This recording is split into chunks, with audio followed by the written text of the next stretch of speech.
Amigos da Rádio Difusora, estamos no ar com mais uma entrevista especial. O assunto da semana, que teve uma ampla repercussão por parte da nossa programação, envolve a aplicação do medicamento cloroquina e o seu derivado hidroxicloroquina no tratamento do Covid-19. Já trouxemos a manifestação de alguns especialistas e hoje nós queremos compartilhar nesta entrevista em vídeo que você está assistindo e também em áudio em nossa emissora, um trabalho de pesquisa que o Hospital Tacchini, o Hospital São Roque como um todo, o Sistema Tacchini de Saúde está participando junto com outros hospitais do Brasil. Coalizão 1, Coalizão 2, que integram o Coalizão Covid Brasil, que está buscando naturalmente respostas e com cases concretos, quer dizer, o acompanhamento de pacientes que têm utilizado esse tipo de medicamento. Então, aceita o nosso convite, né, e participa dessa entrevista a doutora Roberta Posa, diretora técnica da divisão hospitalar, que abrange o Hospital Tacchini Bento Gonçalves e o Hospital São Roque Carlos Barbosa, para nos contar, porque essa pesquisa já acontece há pelo menos um mês, ela tem 90 dias de previsão, e justamente nessa semana que ampliou-se o debate. Como é que tem sido tudo isso, doutora Roberta? Seja bem-vinda aqui à Rádio Difusora. Boa tarde. Boa tarde, nós agradecemos o convite para estar falando a respeito desse tema. Agradecemos a Difusora em especial. O Coalizão é uma iniciativa de hospitais de excelência que se propuseram a responder à pergunta do ganho real da utilização da hidroxicloroquina no tratamento dos pacientes que estão com infecção por Covid. Todos os estudos científicos que têm sido publicados a respeito do tema ainda colocam essa questão do tratamento como realmente uma dúvida, se ele realmente traz benefício para o paciente, tanto em termos de reduzir agravamento do paciente, quanto em termos de reduzir tempo de internação, tanto em termos de diminuir o risco do paciente evoluir para uma situação de morte, por exemplo. Então, os centros de excelência no mundo e no Brasil, como, por exemplo, o Hospital Albert Einstein, o Sírio e o HCOR, organizaram esses estudos multicêntricos na direção de nós construirmos uma casuística de alocação de pacientes nesses braços da pesquisa para a gente avaliar realmente faz diferença para a vida dos pacientes essa proposta de tratamento. Então, é isso que se trata o Coalizão. Na realidade, nós estamos participando de 4 estudos Coalizão. O Coalizão 1, 2, 3, e agora nós recém iniciamos no Coalizão 5, tá? A diferença entre eles é se o paciente ele é tratado em nível hospitalar, que é o Coalizão 1, 2 e 3, ou se o paciente é tratado em nível ambulatorial, que é o Coalizão 5, que está iniciando, acabamos de receber os medicamentos. Esse projeto foi aprovado pelo Comitê de Ética e Pesquisa da nossa instituição, e os investigadores principais são o Dr. Ricardo De Gasperi e a doutora Ana Boscato, e nós começaremos o protocolo de alocação desses pacientes que estarão sendo tratados em casa, em monitoramento em casa, porque são quadros mais sutis, né? Onde vai ser feita toda essa proposta de pesquisa. Então, essas estruturas de excelência, todas elas entendem que o contexto de proposta da utilização dessa medicação, em função das evidências não demonstrarem uma clareza do benefício, o melhor contexto é o contexto da pesquisa, né? É esse contexto de estudos clínicos. Então, essa união, né, do Instituto Tacchini de Pesquisas conseguir atrair esses estudos para cá e nós termos esses investigadores sendo responsáveis para que tudo aconteça de forma adequada com os pacientes, está sendo uma união muito importante, né? Vale ressaltar que o Instituto Tacchini de Pesquisas ele tem já uma trajetória em participar de estudos clínicos multicêntricos, né? Esses estudos que a gente está falando, Coalizão, que são 4 estudos, eles fazem parte de um grupo de 33 estudos que nós estamos participando. Então, para a gente, na verdade, participar de estudos clínicos acaba não sendo uma novidade, faz parte da nossa prática clínica responder esses questionamentos. E quando não for possível responder, dar abertura para novas perguntas científicas, né? Porque isso se faz como importante. Bem, os resultados que virão ali na frente, tanto daqui quanto outras instituições de saúde, outros hospitais, eles vão, digamos, juntarem-se, né, para ter uma resposta final dessa pesquisa. E esses resultados, eles poderão, digamos assim, ditar um caminho. Olha, nós poderemos utilizar um pouco mais esse medicamento em termos de dosagem, porque já está claro que ele é eficaz. O debate é a dose, né? A dose correta, pode variar de cada paciente ou não. A nossa impressão, assim, os nossos investigadores principais, e aqui eu vou citar o nome de alguns que estão à frente diretamente da condução desses estudos, o Coalizão 1, 2 e 3, e aí aqui eu cito a doutora Nicole Golin, a doutora Franciele De Bortoli, a doutora Isabelle Berti, o doutor Rogério Trenhago e todos os demais membros dos seus times, tanto na porta pronto-socorro como na UTI no andar, é que nós, analisando os pacientes que nós colocamos em estudo, nós não conseguimos ter uma percepção de que a utilização da cloroquina ela traz uma grande diferença com relação à melhora dos quadros clínicos. Eu estou te dando um spoiler aqui, porque essa é uma informação de uma percepção desses profissionais da saúde que estão ali atendendo. Mas a gente imagina que brevemente, e a gente acredita que dentro de 1 ou 2 semanas, a gente deva ter os retornos do Coalizão 1 e 2. Então, aqui eu vou trazer algumas informações para vocês saberem o quanto a gente fez parte da composição desse grupo, tá? O Coalizão 1, ele tinha 667 pacientes incluídos no Brasil. O Hospital Tacchini incluiu 18 pacientes. Nós fomos, no Brasil, o 11º maior centro recrutador do Brasil. No Coalizão 2, que ele tratava pacientes que tinham um quadro mais moderado, grave, né? E que nos 2 braços, ele acabava, nos 2 braços de seleção para entrada no estudo, a hidroxicloroquina ela era proposta como sendo um tratamento. Ele teve 451 pacientes incluídos, foram 58 centros no Brasil. O Tacchini incluiu 7 pacientes e nós ficamos entre os 13 centros que mais recrutaram pacientes no Brasil. Então, a gente imagina que daqui a aproximadamente 1 ou 2 semanas a gente consiga vir a público e aí nós vamos pedir para que os nossos investigadores principais participem dessa divulgação com vocês da imprensa para dar essa transparência e esse resultado para a comunidade. É importante a gente falar que, como é a linha de raciocínio de um médico, então, apesar de eu estar à frente da organização dessas estruturas de saúde, na organização desses serviços de saúde, a minha origem é uma formação médica, né? Então, o médico tem como princípio, quando ele propõe um tratamento, a primeira questão é primo non nocere, primeiro não fazer mal, né?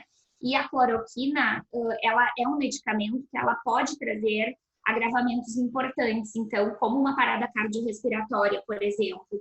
Então, ela deve ser um medicamento, ele é seguro, é perfeitamente possível a gente fazer a eleição com segurança dos pacientes, mas é importante a gente ter a certeza se este potencial risco, ele é válido, ele traz um resultado, né? Nós sabemos que existe uma discussão ampla, né? Parece que está sendo o tema predileto no Brasil, né? Do ponto de vista, inclusive político, ele está sendo discutido, mas o ponto que a gente coloca é que, do ponto de vista médico, técnico, grande parte dos profissionais, eles têm uma abordagem, uma estratégia que se posiciona mais nesse sentido. da resposta ela ser dada como uma resposta científica, né? Com uma metodologia adequada, para que nós não nos ceguemos com vieses de que foram associações inadequadas, espúrias, que não teve necessariamente uma conexão com o tratamento. Então, é importante a gente deixar isso absolutamente claro. E só finalizando algumas informações, como a gente vai começar a recrutar no Coalizão 5, que é um estudo que tem a possibilidade da gente incluir pacientes ambulatoriais, e a gente tem conversado, inclusive, com o secretário da Saúde, a equipe médica da Porta UPA, que vai ser possível a gente incluir pacientes de uma forma global, de todo o município, né? Pacientes ambulatoriais. Então, assim que a gente tiver essa estratégia de como os pacientes podem nos alcançar, a gente vai estar divulgando amplamente. Eu posso dizer que a medicação já chegou no Takine e que os pesquisadores eles estão, né,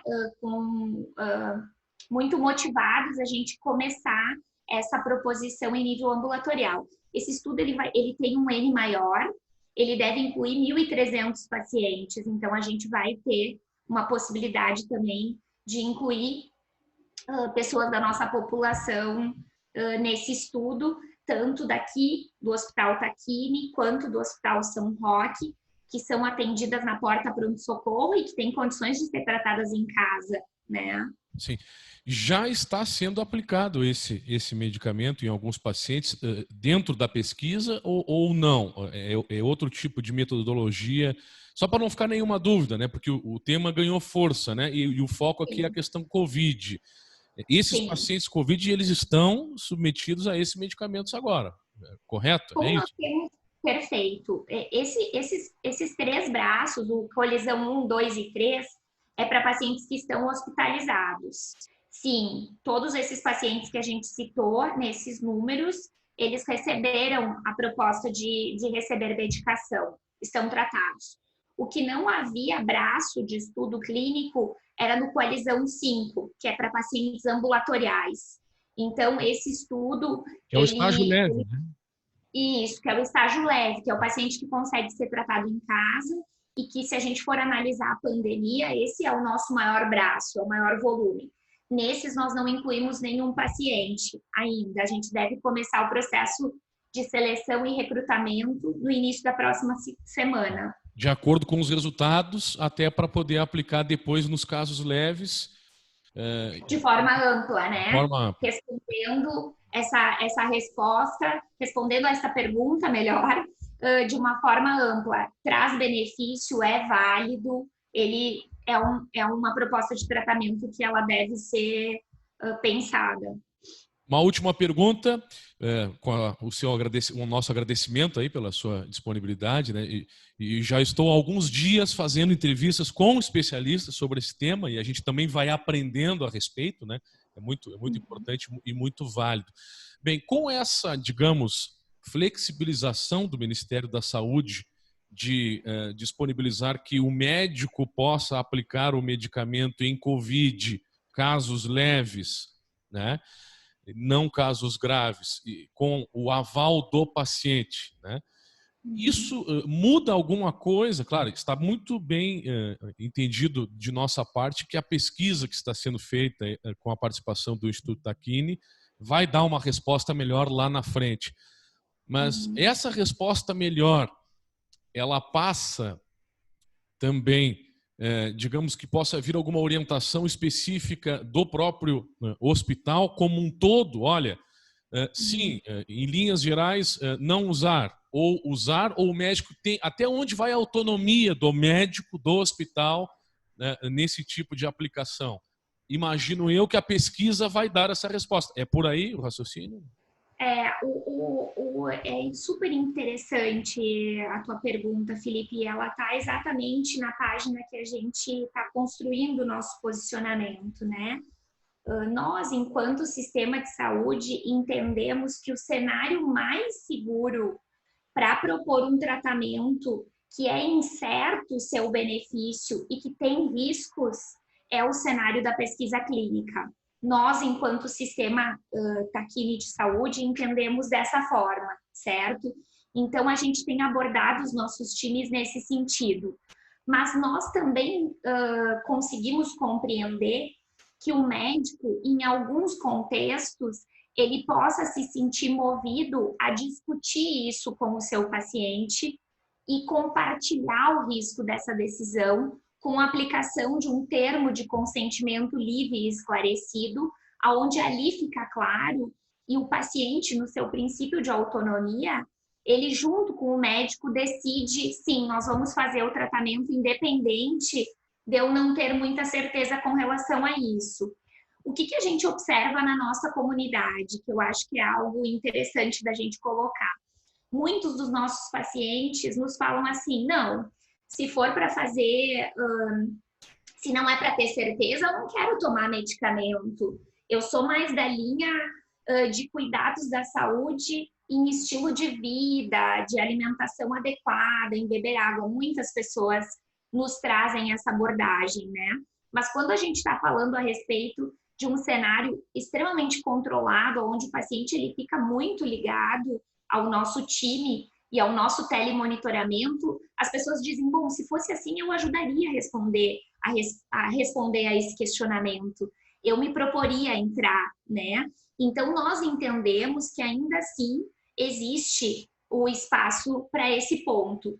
O que eu, objetivamente te respondendo, se o médico em conversa com o seu paciente entender que os dois tomam o processo de decisão em conjunto, a gente vai respaldar essa prática e essa tomada de decisão.